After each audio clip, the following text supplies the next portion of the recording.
parler beaucoup, manger l'argent, voyager beaucoup seulement, mais travailler beaucoup, créer des choses, emploi des jeunes, non, non, non.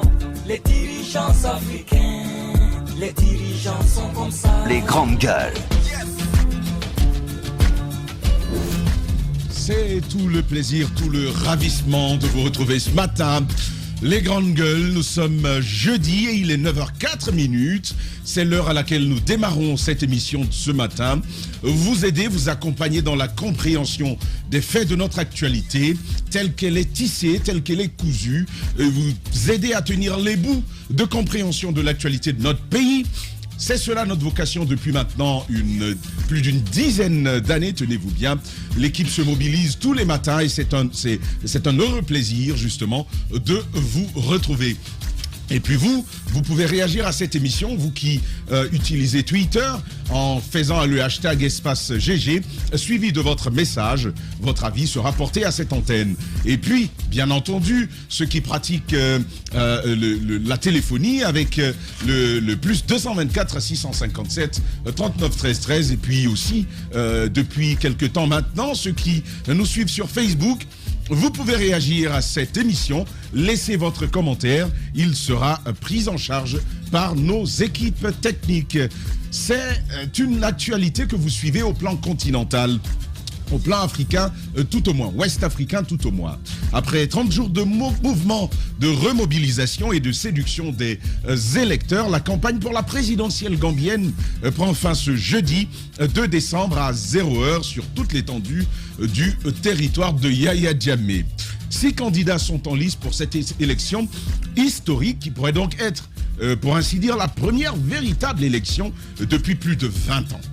Quelles sont les dernières actualités? L'un pose bien entendu la question, un de nos envoyés spéciaux, en l'occurrence Daouda Mohamed Kamara, il est à Banjul, il prendra la parole dès cette première partie de l'émission. Il nous dira comment les Gambiens se préparent à aller aux urnes. Et puis, Abdoulaye Sow, l'indéboulonnable de la Fezabag, ce nom revient, il n'a de cesse de revenir. Contre toute attente, et même contre les dispositions des lois syndicales et des tribunaux de la République, tenez-vous bien, il a réussi ce 26 novembre à se faire réélire à la tête de la Fédération syndicale des banques de Guinée. Alors que le syndicaliste savoure son triomphe, son sacre, sa victoire sur tous les autres, certains de ses compagnons broient du noir et jurent de remettre les pendules à l'heure. C'est un nom que vous connaissez, Marie-Yvonne Koumbassa. Marie-Yvonne Koumbassa est secrétaire générale de la délégation syndicale à la Banque populaire maroco-guinéenne et elle est par ailleurs première secrétaire générale adjointe de la Fezabag. Elle n'a pas l'habitude de la langue de bois et c'est elle qui prend la parole ce matin sur nos antennes, vous l'entendrez. Ce sujet-là, bien entendu, nous parlerons de DG qui coupe les vivres au RPG Arc-en-Ciel. Ça c'est très nouveau. On va aborder le sujet dans un instant. Et puis ces réformes qui passent mal au sein de la justice, 2 juristes prendront la parole ce matin, mais en tout premier, si tout va bien, Maître Pépé Antoine Lama, que vous connaissez, il est avocat. Il nous dit ce qui lui en semble. Ces sujets-là, justement, font le menu informationnel de ce matin. Mesdames, messieurs, bienvenue à cette émission. Et c'est avec mes amis des matins. Antoine Kourma, bonjour. Bonjour Tamba, bonjour à tous. Bienvenue. Ce matin, c'est un étonnement. D'accord. Une surprise, encore une fois, vis-à-vis du ministre de la Sécurité. Eh ben si. Et parce que, apparemment, dans on l'appelle le décoiffeur. Non, dans ce gouvernement, il y en a qui, depuis le départ, se sont démarqués nettement et montrent à Doumbouya qu'ils sont prêts à non seulement changer les choses, mais même aller au-delà de ce qui est demandé. Parce que le ministre de la Sécurité, il n'y a pas longtemps, on parlait de lui à nouveau, mais j'ai l'impression de voir du dadis dans ses actions. D'accord. C'est-à-dire des actions au gré des humeurs se poursuivent au ministère de la Sécurité. Mais est-ce que c'est vraiment au gré des humeurs? C'est ce que je constate. Et le ministre est guidé par des informations. J'apprends qu'il doit bientôt briser le silence. J'attends qu'il brise le silence. Exactement. Mais en attendant qu'il ne brise le silence, permettez-moi de m'interroger sur ce qui l'anime dans certaines actions. Le ministre de la Sécurité, justement, que nous avons eu hier, qui prendra la parole chez nous dès la semaine prochaine. Il a encore fait son show hier au département. Mais là, de la plus belle des manières. Mais ce qui se passe là, c'est surprenant. Non, mais moi, c'est la première fois que je vois un ministre. C'est pas un show. C'est la première fois que je vois un ministre faire de telles autres actions. Mais qu'est-ce qu'il a fait? Non, mais vous avez vu les images qui ont circulé, je crois que la régie peut les passer. C'est un bâtiment qui a été construit en 2020, dans lequel on a investi... En 2020. Dans lequel on a investi pratiquement 400 millions de francs guinéens, qui servaient à la vente des tenues de policiers. C'est-à-dire, la régie, si vous avez les images, je ce serait le moment. Allez-y, mon cher. Ce bâtiment-là a été construit pour revendre des tenues de policiers pour ceux-là qui n'ont pas de moyens. On nous a appris que quand ils viennent, ils payent un peu d'argent et derrière, on leur permet de payer régulièrement afin de pouvoir être dotés en tenue et même en béret, voire en bottes pour policiers. Le ministre, après un constat qu'il a effectué, nos informateurs nous disent qu'il soupçonnerait des magouilles dans la méthode. Apparemment, il soupçonne Bafoué et Paï Camara, qui est à l'origine de ce projet-là, de faire des magouilles dans le projet. Sur la base de ces soupçons-là, il a ordonné à ce que le bâtiment soit décoiffé. Il a ordonné à ce que le bâtiment soit décoiffé. Et ce qui a été fait hier. Un bâtiment, je vous dis, presque flambant neuf, parce que ça ne date que d'une année. Hier, on a vu les images. Vous voyez, le bâtiment, il n'est pas ancien, il est neuf. Il est à l'intérieur du ministère de la Sécurité. On a vu des charpentiers. Voyez comment ils sont sur le bâtiment. Des charpentiers décoiffaient complètement le bâtiment. Et peut-être si c'est décoiffé, c'est que ça sera détruit plus tard. Alors, Antoine, on en a ri hier. Tu vas continuer. Hein. On en a ri hier. Quand il y a de la magouille dans un bâtiment, on ne les décoiffe pas. C'est ce qui est surprenant.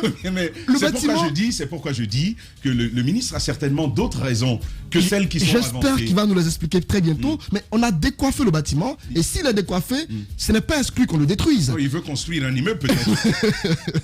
Oui, je crois. Peut-être un grand immeuble. Oui. Mais en attendant, le département de la sécurité est l'un des plus démunis en termes d'infrastructure dans ce pays.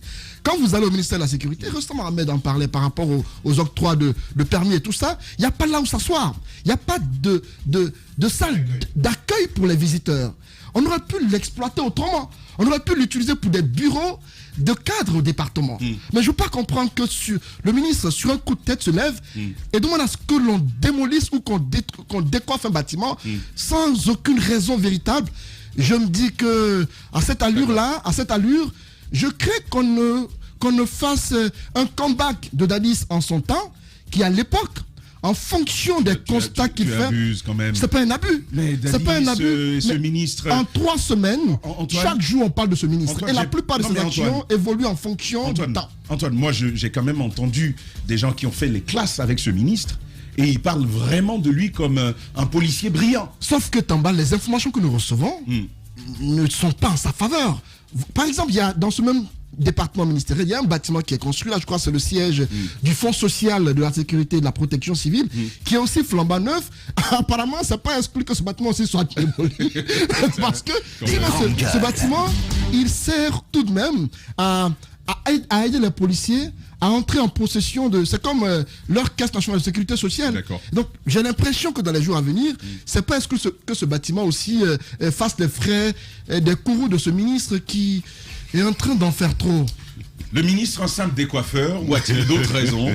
De toute façon, nous l'aurons la semaine prochaine et il nous dira ce qui motive ces décisions. Ahmed Kourouma, bonjour. Bonjour, tu veux pas interchanger ma place avec Diba parce qu'il va devenir une cible et j'ai pas envie qu'on...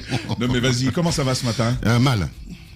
Ah ouais, j'ai un coup de gueule. Mais pourquoi? C'est quoi le coup de gueule? Je vais faire du Antoine, quoi.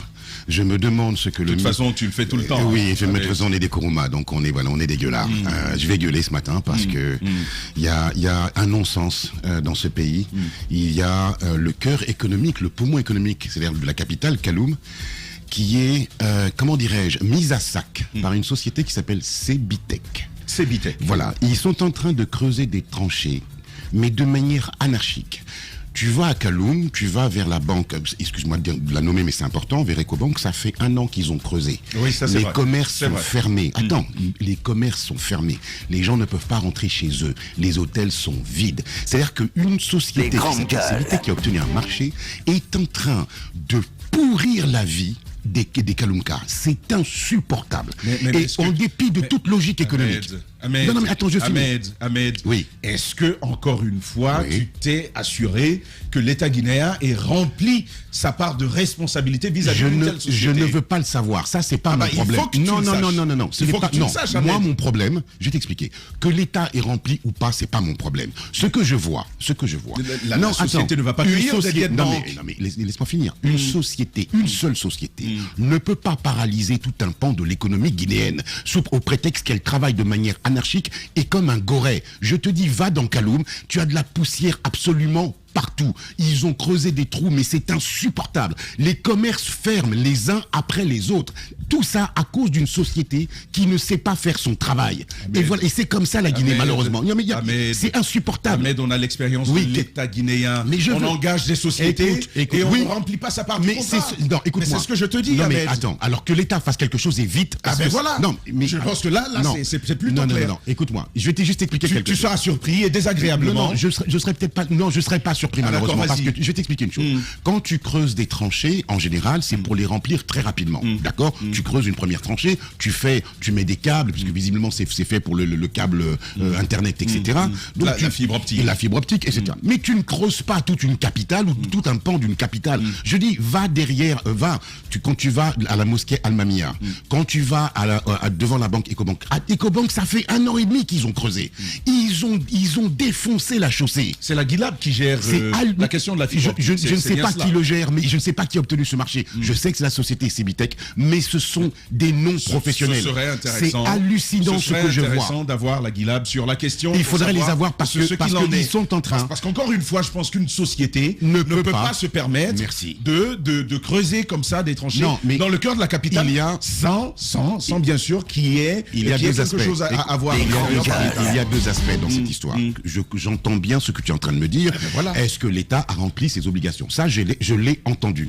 Mais ce que moi, je suis en train de te dire, et là, c'est le citoyen qui parle, c'est que je te dis qu'il y a des commerces, des gens qui ont investi, qui sont en train de fermer, des gens qui vivent 24 heures sur 24 dans la poussière parce que eux ont creusé des tranchées de manière anarchique. Tu as des hôtels, parce que Kaloum, c'est quand même le cœur économique de la capitale. Tu as des hôtels qui sont en train de fermer parce que les clients n'y vont plus.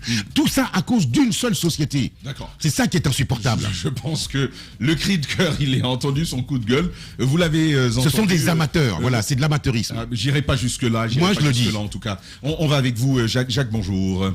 Bonjour Tamba, bonjour à tous. Bienvenue à cette émission. Merci beaucoup. Maf, ça va? Ça va, pardon, Tamba. Oui, mais bien, et toi? C'est du rouge, bien vêtu ce matin. Merci. Bienvenue. Merci. Diba Milimono, bonjour. Bonjour Tamba et bonjour à tous. D'accord, et l'on va avec ce sujet, ça défraie la chronique depuis hier et jusque tôt ce matin, jusqu'à quelques minutes de cette émission encore. Au RPG, c'est motus bouche cousue. C'est pareil pour EDG, personne ne souhaite prendre la parole. Le RPG a son siège coupé des vivres, en tout cas de l'électricité. L'abonnement est désormais rompu. Nous avons pu avoir copie de la facture d'électricité qui n'a pas été honorée, plus de 200 millions que le RPG Arc-en-Ciel devrait à EDG. Mon cher Jacques. Oui, nous avons suivi tout ceci et cela intervient bien entendu au lendemain de la prise du pouvoir, au lendemain de tout ce qui essaie de s'organiser au sein de cette formation politique pour revivre. Et c'est bien normal quand même dans un premier temps que la société puisse réclamer ce qui lui revient directement parce qu'elle le fait déjà auprès des citoyens. Chacun est demandé et est dans l'obligation de payer, n'est-ce pas, sa facture, que vous soyez du privé ou que vous soyez, n'est-ce pas, du public. Chacun doit payer, n'est-ce pas, sa facture d'électricité. Ça prouve quand même que la société elle-même avait soit démissionné ou elle avait été mise dans une situation qui ne lui permettait pas de faire normalement son travail. Parce que ça, ce n'est que pour une association. Parce que le RPG, c'est une association politique, ce n'est pas un service de l'État. Comme je le dis déjà, mais pour le service de l'État également, vous êtes dans l'obligation quand même d'honorer des engagements si on veut que la société puisse continuer à exploiter de l'électricité, à distribuer, également améliorer la desserte ici dans la capitale et à l'intérieur du pays. 200 millions de francs guinéens, je pense que c'est une grosse facture qui a dû s'étendre sur plusieurs, c'est une période assez longue. Peut-être 2 ou les 3 dernières années, c'est quand même un grand bâtiment et c'est un endroit qui est fourni en électricité de manière assez régulière, ce qui veut donc dire qu'il y a de la consommation véritable d'électricité. Question, pourquoi EDG n'a pas réclamé ces factures-là à temps? Pourquoi, quand le parti était au pouvoir, elle n'a pas eu la même audace de réclamer la facture comme elle le fait auprès des entreprises? Je pense que les sociétés privées qui se démerdent, qui font du service, parce que le RPG ne fait pas du service, c'est une association qui se bat pour soit avoir le pouvoir et qui se battait pour le garder. Mais les entreprises privées qui font du service, qui créent de l'emploi, qui participent au développement du pays, payent, n'est-ce pas, leur facture, et quand elles ne payent pas, EDG se pointe là et souvent directement coupe de l'électricité aux gens. Pourquoi elle ne l'a pas fait pour le siège du RPG? Je crois le fait de le faire maintenant au lendemain du départ du président Alpha Condé au pouvoir, c'est moins crédible. C'est moins crédible, même si le RPG est dans l'obligation de payer. Mais c'est moins crédible. On aurait au moins su qu'avant, EDG a tenté de récupérer et qu'on en a empêché. Mais il n'y a aucune démarche dans ce sens. Je crois que c'est assez... c'est moins crédible, je le dis encore une fois. Je ne suis pas d'accord. Quand tu dis que ce n'est pas crédible, ce n'est pas crédible. EDG est une société qui a le droit de réclamer sa facture. Qui a le droit de réclamer sa facture. Pourquoi ils n'ont pas réclamé? Qui n'a pas le droit. Non. Qui a le devoir. On sait pourquoi. C'est un devoir. C'est un devoir de réclamer à temps. À l'époque, le RPG était le parti fort au pouvoir. Oui, mais... À cette époque-là, le parti se sentait tellement fort qu'il se disait qu'elle s'échoute n'est pas obligé de faire. Et EDG n'a rien tenté. Qu'est-ce qui vous le fait dire? Rien. Non. Il y a beaucoup de départements. Tu sais qu'elle a tenté quelque chose? L'État doit beaucoup d'argent à EDG. Oui. L'État doit beaucoup d'argent. Il y a beaucoup de départements ministériels. Qu'est-ce qui l'empêche de réclamer? Qu'est-ce qui l'empêche de réclamer? Et d'attendre que les gens soient dans une position de faiblesse pour se pointer avec une grosse facture. L'explication est tout autre. Je ne dédouane pas le RPG. L'explication est tout autre. Je ne dédouane pas le RPG. Attention. Je peux terminer là. Tu auras le temps. Ne vous en prenez pas à EDG. Je vais m'apprendre à EDG. Je vais bien m'apprendre à EDG.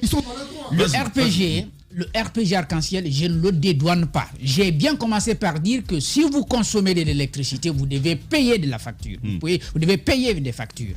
Le RPG, en tant qu'association qui a souscrit au service d'EDG, est dans l'obligation de payer. Mais EDG est dans l'obligation de réclamer ses factures aux personnes qui ne payent pas. De la même manière qu'elle se pointe devant, ou qu'elle se pointait devant d'autres sociétés, des sociétés utiles. Je le précise encore, des sociétés qui font du service, des sociétés qui donnent de l'emploi, des sociétés qui participent au développement du pays.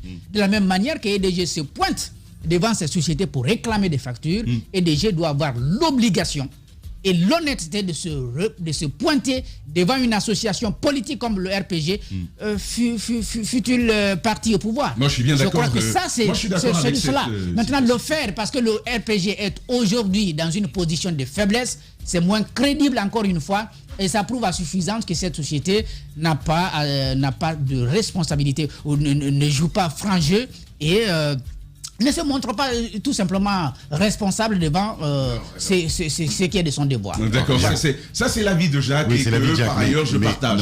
Ce qu'on doit à l'État, on le paie à l'État. Allez-y. Le RPG est un parti politique évidemment que l'on respecte, évidemment respectable, mais lorsque un particulier ne paye, si moi demain je ne paye pas ma facture, EDG a tout à fait le droit de venir de me couper l'électricité. C'est ce qui se passe, d'accord. Donc EDG n'a fait que son travail. EDG aurait dû le faire avant. non, mais, Et ne pas attendre que la facture... Peu ou prou. Non, mais Jacques, je t'ai laissé argumenter. Oui. Peu ou prou, qu'il le fasse avant ou après, là n'est pas la question. Je dis simplement que EDG, justement, le RPG, qui est un parti politique qui a été au pouvoir, devrait donner l'exemple aux citoyens. On se plaint ici de ne pas avoir d'électricité, de coupure, que EDG n'investit pas dans les infrastructures. Si le premier parti de Guinée, parce que c'est l'un des premiers partis de Guinée, ne paye pas lui aussi ses factures, quel exemple donne-t-il aux citoyens lambda que nous sommes et qui allons faire comme le RPG? Donc ça va être l'anarchie. EDG est dans son droit en allant réclamer une facture. Les gars, voici ce qu'on va faire. Je finis juste. Je te rends la parole. EDG, Je te rends la parole. D'accord. Voici ce qu'on va faire. On va essayer de joindre Souleymane Keita, parce que Saloum Cissé, depuis avant-hier, il ne prend pas mes appels, je ne sais pas pourquoi. Oui. Mais on va essayer d'avoir Souleymane Keita, il va nous dire comment c'est est-ce qui, que... Souleymane Keita Souleymane Keita, que nous avons reçu il y a quelque temps du Bureau il n'était national... pas là. Ah oui, du Bureau j'étais pas là, national du d'accord. RPG. Ah si, ça y est, arc-en-ciel. je vois. Voilà, D'accord, pour nous ok. dire comment est-ce qu'on en est arrivé à cela. Allez-y.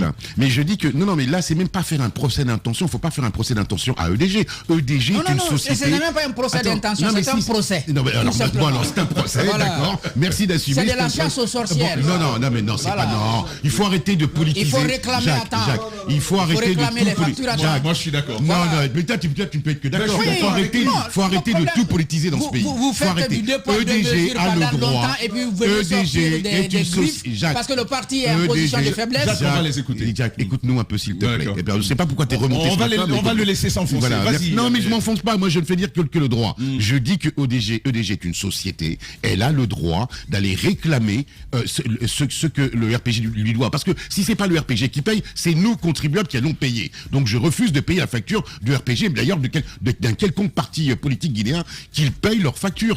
Ils doivent servir d'exemple. On peut pas demander, je vais être très vulgaire, on peut pas avoir la crémière, la crémière, et puis le beurre avec. vas-y. Le cul de la crémière et le beurre avec. Il faut arrêter quand même. Non, mais c'est sérieux. Ahmed, Quoi? comment tu nous expliques que depuis toutes ces années, parce qu'il s'agit d'une accumulation d'arriérés, Oui. comment tu nous expliques que depuis toutes ces années, on n'est pas exigé du RPG Parce que Qui paye la non, facture, ça, quand non, même. EDG n'a pas eu les rognaises d'aller leur réclamer. Ah, Ils mais étaient voilà, au c'est ce pouvoir. que Jacques dit. On est d'accord. Non mais attends. Non mais on est d'accord là-dessus. On est d'accord. Mais je dis aussi qu'il faut arrêter de tout politiser. Pour une fois que EDG justement prend ses rognaises, coupe l'électricité RPG, elle aurait pu le couper à un autre parti si jamais ils n'avaient pas payé leur électricité. Il se trouve qu'ils l'ont fait. On doit les encourager à ce que leurs factures soient payées par quiconque leur doit de l'argent. Parce que encore une fois, s'ils ne le font pas, c'est nous, contribuables, qui allons payer. Voilà. Ahmed non, mais Ahmed c'est- Kourouma ça, ce matin, c'est- totalement insaisissable. Allez-y, ma chère Maf. Alors, il y a d'autres raisons qui sont évoquées pour expliquer ce gros montant, parce qu'après, quand on parle là de plus de 200 millions de francs guinéens, et dans les informations, on apprend aussi que c'est un petit peu, c'est possible que ça soit lié à ce dont on a parlé ici dans ce studio même, c'est-à-dire lorsque le gouvernement a décidé de rendre l'électricité gratuite pendant Covid-19, il y a eu après une certaine accumulation au niveau des foyers. On en a parlé ici, beaucoup se sont plaints de recevoir des factures où il y avait plus de montants que ce dont ils avaient l'habitude de recevoir. Mais là, le directeur général de EDG, dans ce courrier adressé aux chefs d'agence, où il leur demandait, il les appelait des gladiators, faites la hausse, ne communiquez pas, après on va gérer la crise. Exactement. Alors apparemment, selon les informations, le siège du RPG aussi fait face à cette situation. 200 Déjà, millions. non, oui, en fait, c'est mais 200 millions le qui siège du fait que... Le siège du Non. RPG n'est pas au tarif social. Hein. C'est vrai. Ça ne peut pas être au tarif C'est vrai, social. par ailleurs. C'est nous qui étions concernés par Mais ces c'est allégements. l'autre explication que nous avons appris. C'est ce que je communique avec lui. Ça peut être ne pas fonder, et c'est bien dommage qu'on n'ait pas quelqu'un du bureau du RPG Arc-en-Ciel aujourd'hui pour nous donner les vraies raisons. Mais c'est vrai que tout d'un coup, lorsqu'on voit l'électricité coupée de ce côté, je pense qu'on n'a même pas besoin de passer par 1000 chemins. On se dit que si le RPG était encore au pouvoir, il n'y aurait jamais eu cette coupure. On aurait trouvé toutes les solutions qu'on aurait trouvées, mais il n'y aurait pas eu cette cette coupure. Pourquoi il y a cette coupure? Pourquoi il n'y a pas d'échange à l'intérieur? Parce que le RPG, quand même, quand on part du principe que les partis politiques, ce sont les cotisations, donc on a une certaine vision des dépenses à effectuer. Donc ils savent qu'il y a l'électricité qu'il va falloir payer. Comment comprendre que, parce que je suppose que on a eu le RPG Arc-en-Ciel à la tête de ce pays pendant 10 ans. Ce ne sont pas les 10 ans qui représentent ces 200 millions et quelques. À quel moment on a arrêté de payer? Qu'est-ce qui peut expliquer cela? Moi, je pense qu'il y a beaucoup de questions qui restent sans réponse, et sans ces réponses, c'est difficile aujourd'hui de dire clairement est-ce que c'est le RPG qui a péché en ne payant pas la facture durant tout le mandat? Moi, je ne crois pas, parce qu'ils ont eu 10 ans et 200 millions, ça aurait été des milliards si on avait... Et Saloum Cissé, que notre technicien est en train de négocier maintenant finalement. Mais Maf, il y a quand même cette information, Saloum Cissé, qui explique que le RPG n'a jamais eu de compte, n'a pas de compte bancaire. Ça, c'est scandaleux quand même, hein. Bon, il met l'accent sur autre chose qui est pour moi intéressant, c'est qu'il y a les cotisations. Peut-être que c'est une manière, parce que quand on pose des questions sur le compte, on ramène souvent, parce que c'est eux qui nous ont installés dans cela. Il y a eu le président de la République, il y a eu le RPG. On nous a gardé dans l'amalgame à tel point qu'on ne sait pas comment dissocier le RPG aujourd'hui de la gestion public. Donc c'est carrément de leur faute. S'ils sont aujourd'hui obligés de se justifier de comment ils étaient organisés, bien c'est quelque chose qui va devoir endurer après ce pouvoir d'Alpha Condé. C'est assez compliqué, mais moi je pense qu'il y a des réponses, qu'il y a des questions qui restent sans réponse, et sans quoi moi je ne me prononce pas assez. J'attends de voir, parce que je me dis que ce n'est pas un refus de payer pensant qu'ils sont au pouvoir, sinon on aurait eu des milliards. Maintenant, qu'est-ce qui fait qu'à quel moment on a arrêté de payer et pourquoi on en vient à la coupure? Je veux bien comprendre. Mais moi, depuis hier, mon cher Djiba, je me pose la question, si l'UFDG devait à EDG, ça allait se faire comment? En plus de fermer le siège, on allait couper le courant.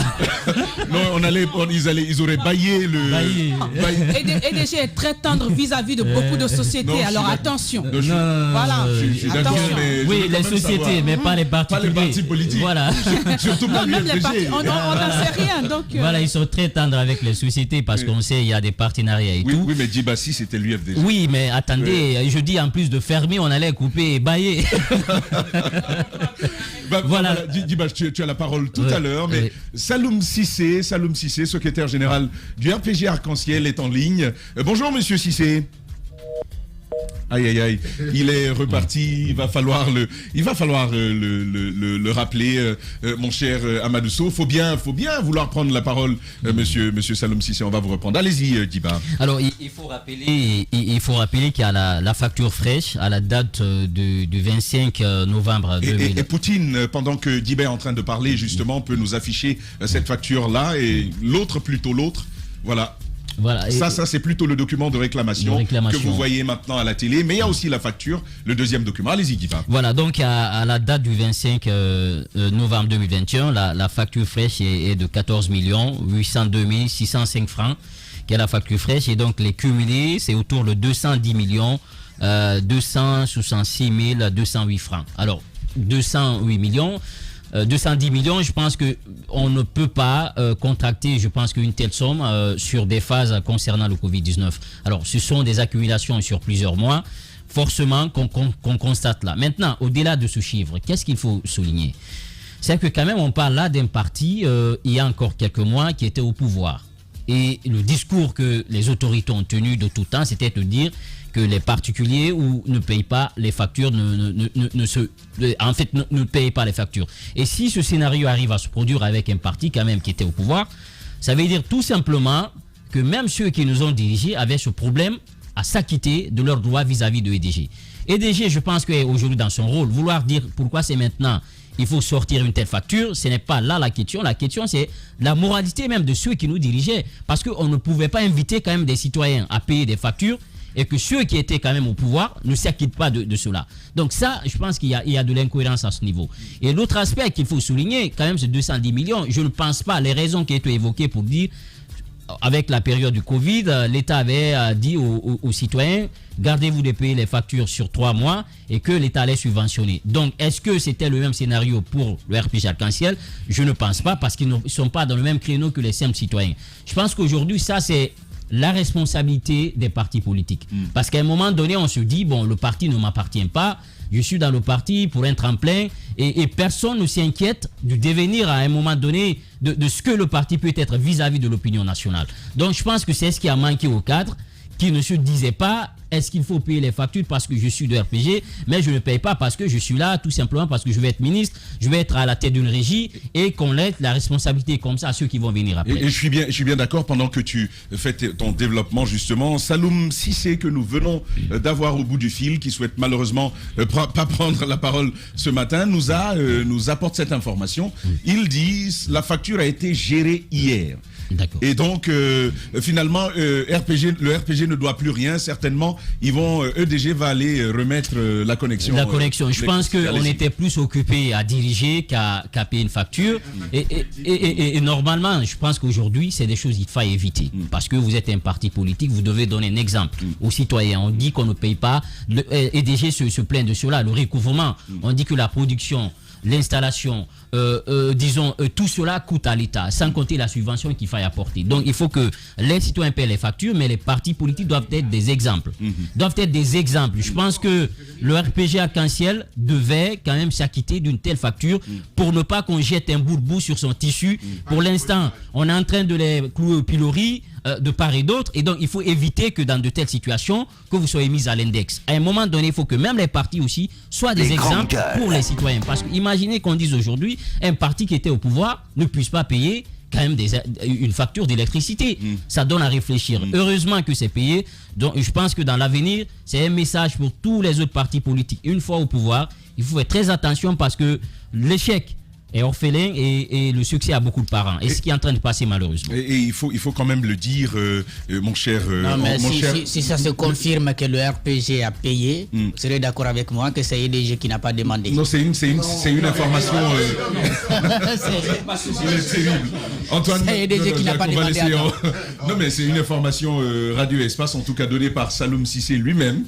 Je suis quand même... croit donc que c'est fait. Allez-y. Mais Antoine, je te donne la parole. EDG est quand même gentil avec pas mal d'organisations, nous apprenons. Je suis quand même surpris des propos de Jacques dans ce sujet. Quand il parle d'acharnement, qu'ils n'ont pas réclamé la facture à temps, que parce que le parti n'est plus au pouvoir. Oui, mais Jacques, c'est pas faux. Jacques, c'est pas faux, Antoine. Jacques, soyons réalistes. Attendez, Jacques, soyons réalistes. On sait tous que dans ce pays, quand un parti est au pouvoir, il y a de ces choses qu'il refuse de s'acquitter. Ça, vous le savez.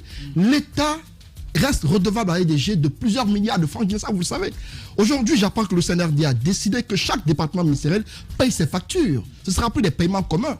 Désormais, chaque ministère paye sa facture à EDG. C'est une décision qui a été prise récemment. Donc je me dis que si on prend cette mesure-là, c'est pour éviter qu'il y ait des factures accumulées, des dettes impayées à EDG. Le RPG Arc-en-Ciel récemment à Matoto a vu son siège fermé pour non-paiement de loyer. Ça, vous le savez. De plus de combien de millions de francs guinéens. C'est un particulier qui a payé à la place du parti. C'est la chose qu'il faut. Je dis pas la dit tantôt. Le fait d'être au pouvoir ne vous donne pas le droit ou le cursus de penser que vous êtes au-dessus de tout le monde. Vous êtes au même titre que nous autres. On a les mêmes droits. Vous devez vous acquitter de vos factures. Pour ce qui est de la facture qu'il devait à EDG, ils auraient le devoir de les payer. S'ils ne les ont pas payés, c'est normal qu'on les coupe. C'est une leçon qui leur est donnée. Parce qu'aujourd'hui, moi, ma crainte, c'est quoi? C'est que le parti ne connaisse les mêmes déboires que le PUP. C'est ce qui va se passer. Parce que quand on... Donc pour toi, Antoine, ma crainte, c'est lié... Pour toi, c'est le début de la déchéance. C'est ce que ça peut laisser penser. On ne sait pas dans quel contexte ça a été payé. Quand vous fouillez bien, vous allez voir que c'est un particulier au sein du parti qui a payé la facture. Alors que ça ne doit pas se passer comme ça. Le parti est censé avoir un compte bancaire, un compte en banque à partir duquel il doit s'acquitter de ses redevances. Mais quand Saloum Cissé dit que le parti n'a pas de compte en banque, qu'on se contente des cotisations des militants du parti, ça me surprend. Parce qu'on ne peut pas être un parti au pouvoir et ne pas avoir de compte en banque. Donc, ce qui veut dire que si les militants demain sont découragés, ils ne sont plus assez motivés pour le parti, il n'y aura pas de fonds pour faire fonctionner ce parti politique. Je me dis que le RPG doit faire attention. Le PUP Allez-y à son siège aujourd'hui à la Camayenne. Mais c'est presque un taudis. Le siège du PUP est méconnaissable. Non, le siège, il est beau, mais il n'y a personne dedans. Il n'y a personne dedans. Mais... Ouais, Tamba, le siège, Tamba, il est beau. il a peut-être été. On a refait la Il y a peinture. quelques jours, on y était. On a refait la peinture peut-être. On l'a rénové. Il y a quelques temps en arrière, il n'y a pas très longtemps, lorsque vous y alliez, la peinture avait pratiquement fui les murs. Ce qui n'était pas le cas avant. Le PUP, pour ceux qui l'ont connu dans le temps, était un parti vivant. Mais Antoine, le siège était très vivant. Et puis après la déchéance, on a vu ce qui s'est passé. Le RPG Arc-en-Ciel a le plus grand siège du pays. Avec la façon par laquelle ils sont partis, je ne crois pas qu'il y a eu cette prévision pour l'entretien du siège. Allez-y à Amdalaï, il y a un grand bâtiment qui a été construit là pour la formation des cadres. Comment est-ce que tout cela sera entretenu s'il n'y a pas de compte en banque du parti pour l'entretien de toutes ces choses? Quoi, ça c'est... Mais Antoine, là, aujourd'hui, c'est peut-être l'organisation. Aujourd'hui, c'est le courant électrique. Ça met à nu. Aujourd'hui, ça met à nu une mauvaise organisation. Aujourd'hui, c'est le courant électrique. Ça a été coupé. Quelqu'un allait payer les 210 millions. On ne sait pas ce qui va se passer demain. Moi, ma crainte, c'est par rapport à la gestion de cet héritage-là. Comment est-ce qu'on va gérer quand on sait qu'il y a des soucis à l'interne? D'ailleurs, je veux poser la question. Oui. Le siège, il appartient à qui? Au parti. Au parti qui n'a même pas de compte bancaire. Au départ, le siège était situé à Amdalaï. Après, maintenant, je commence à douter. Le siège était à Amdalaï. Rappelez-vous, c'était à Amdalaï, le siège du RPG. Après, on a construit un siège à Gbessia comme siège social. Le siège de Amdalaï est devenu, on l'a reconstruit pour en faire qu'on appelle une école de formation pour les cadres du parti. Tout cela est bien beau, mais ils l'ont fait parce qu'ils étaient au pouvoir. Maintenant qu'ils ne le sont plus, que va advenir? Comment devenir ces bâtiments-là? C'est la grosse question que je me pose. C'est une honte. C'est une mauvaise image, une mauvaise publicité pour ce parti politique qui a fait les beaux jours de ce pays, qu'on apprenne qu'on a coupé. Les beaux jours. Oui, non. Qu'on apprenne qu'on a il n'a pas coupé fait les beaux jours. Il a eu ses beaux jours, mais il n'a pas fait les beaux jours de notre pays. Pardon, ça, il faut quand même merci pour la précision. Je remplace les passés. Il a fait ses beaux jours dans ce pays. Antoine. Ce serait important qu'il ne meure pas de sitôt. Oui. Alpha est encore vivant. Il faut qu'on essaye de maintenir ce parti-là. Ahmed, vous aurez la parole tout à l'heure. Ahmed, mais Ahmed, je te dis tout de suite ce que je pense. Un parti politique pour lequel le secrétaire général dit il reconnaît ne pas avoir de compte bancaire. Non, mais je veux poser la question, est-ce que le siège appartient véritablement au parti? Je ne serais pas étonné qu'un de ces jours, il y a un cadre qui dise, bon, écoutez, rendez-moi mon siège, ça ne m'étonnerait pas. Non seulement ta question est complètement légitime, mais je dirais que le secrétaire général qui a dit que le parti RPG n'a pas de compte, j'ai envie de lui dire, mais qu'il vit à l'âge de pierre. Voilà, en tout cas, l'information a été rendue par un média si c'est le cas, si c'est le cas, prenons les choses avec des pincettes et au conditionnel. Si c'est le cas, le RPG vit à l'âge de pierre. Mais il y a des choses que je voudrais faire remarquer, plusieurs choses. La première des choses, c'est qu'on s'attend tout le monde spécule ici sur la mort programmée du RPG. Je voudrais rappeler le principe de la démocratie. Moi, j'ai encore envie dans ce pays de voir deux grands partis s'affronter de manière démocratique et civilisée dans les urnes. Ce n'est pas donc ne souhaitons pas. Ce n'est pas son souhait. Non, j'ai pas dit que c'était nous sommes en train de décrire ce que nous voyons arriver. Mon cher Tamba, tu es suffisamment fin en français pour savoir que c'est pas ce que j'ai dit. Tout ça c'est beau, mais... Bon, laisse-moi juste finir. Donc, je voudrais développer, s'il te plaît, mon propos. Merci. Je voudrais dire une chose. Le principe démocratique, il est simple. 2 ou 3 grands partis, ou 4 même, s'affrontent dans les urnes et ça donne la démocratie de manière civilisée. Il faut que nous souhaitions que l'UFDG, que le RPG, que d'autres partis, que le PUP renaître de ses cendres pour faire fonctionner la démocratie guinéenne. C'est extrêmement important. Avec... Alors que je posais la question tout à l'heure, notre collègue nous dit, attention, le siège du RPG n'appartient pas au parti. C'est en location. Bon, ben voilà. Il y a 6 mois en arrière, le concessionnaire avait menacé de fermer le siège de Pessia pour loyer impayé. Bon. C'est notre ami, dont je tais le nom. Il ne faut pas dire son nom parce que sinon... Allez-y. Mais et pour continuer là-dessus, un parti politique, et je le sais, j'ai été politique, c'est une grosse machinerie. Tu as une machinerie administrative. Il ne faut pas toujours rejeter la faute sur les cadres dirigeants. Tu as un comptable, tu as des gens chargés de tel et tel aspect de la vie économique du parti. C'est peut-être eux aussi qui ont péché par manque soit de formation, par médiocrité ou autre. D'accord? Il ne faut pas jeter l'opprobre sur tout le monde. Et le plus important, ce qui me paraît le plus important pour moi, alors je ne comprends pas que Jacques, qui est quand même quelqu'un de insensés dans ce studio ne comprennent pas cela. Lorsqu'un parti politique, quel qu'il soit, quel qu'il soit, ne paye pas que ce soit ses impôts, ne paye pas que ce soit ses redevances, ne paye pas que ce soit sa TVA même, que ne paye pas ne serait-ce que son électricité, EDG a le droit légitime et le devoir de couper l'électricité. Oui, mais, point barre. Oui, mais fut-il être le RPG Ahmed, il ne faut pas faut mélanger. écouter ce que lui, il a dit. Il ne faut pas mélanger. Oui. Le débat, il est ailleurs. Tout ce que vous développez, le parti doit s'organiser, le parti doit avoir un compte. Ce n'est pas ça mon débat. J'ai dit, lorsque vous êtes redevable à EDG, EDG doit réclamer. C'est ça. Maintenant, EDG laisse que ça devienne important ça enfle, parce que vous êtes au pouvoir, on ne vient pas vous demander et vous quittez le pouvoir, on vient se pointer et bien on ferme.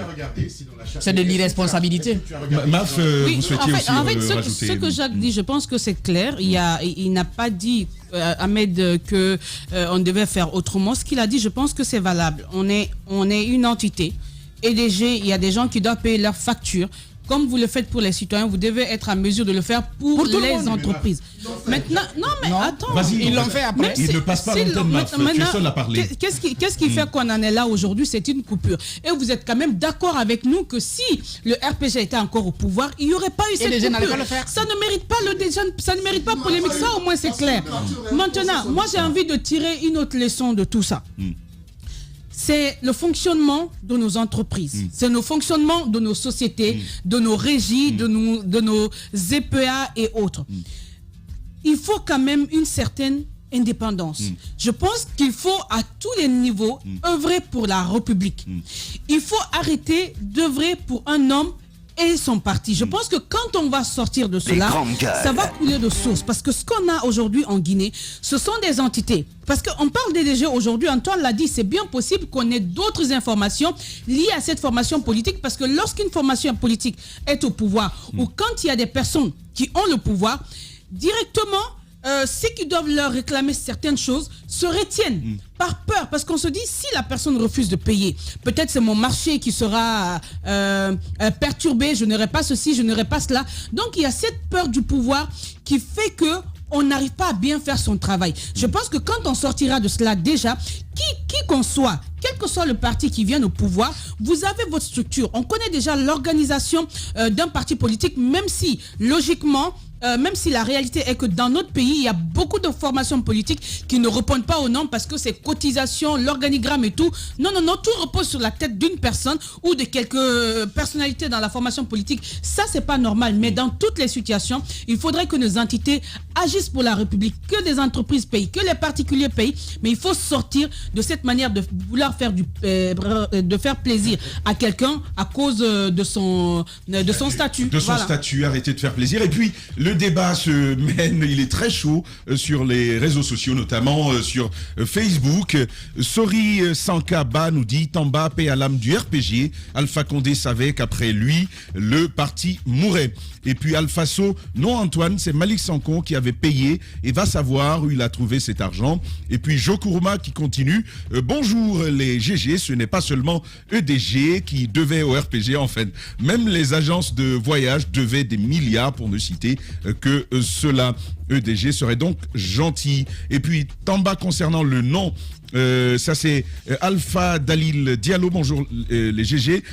Tamba, concernant le non-paiement des factures d'EDG de la part du RPG Arc-en-Ciel durant tout ce temps, c'est pas quelque chose de surprenant vu que le parti était dirigé que par des hommes qui séjournaient à Seroutourea, avec tous les pouvoirs qui leur étaient attribués. Tout le monde évitait de se créer des problèmes au risque de perdre son travail, même ceux qui se disaient militants du RPG Arc-en-Ciel. Et puis John Obi-Mikel Verdi qui écrit aussi, il dit nous aurons beaucoup de dégâts derrière le régime d'Alpha Condé, il a tout mélangé. Bonjour Tamba, ça c'est Ousmane Le Noble Diallo qui nous écrit, et il dit bonjour Tamba et à toute l'équipe des GG. C'est possible parce que les privilèges du pouvoir, les les privilégiés du pouvoir s'éloignent. Les privilèges du pouvoir s'éloignent avec les jours qui passent, y compris les nuits. Le FAMA n'est plus à la commande. Le militantisme n'existe plus. Au niveau de ceux qui applaudissaient hier le PRAC, cela force à croire qu'il n'était pas derrière le champion par conviction, mais il observait les billets de banque. Malheureusement, beaucoup de messages. Continuez à réagir dans la deuxième partie de cette émission. Nous les relayerons à l'antenne. Twitter, hashtag espace GG, espace TV Guinée pour Facebook, et puis le plus 224 657 39 13. Vos avis seront pris en compte. Dans la deuxième partie, on parlera magistrat, on ira en Gambie, et puis vous entendrez Marie-Yvonne Kumbassa, elle n'a pas sa langue dans la poche. On se retrouve dans 12 minutes. Les grandes gueules sur Espace, c'est la représentativité de la diversité de la société guinéenne. Ils n'ont jamais peur de défendre leurs idées.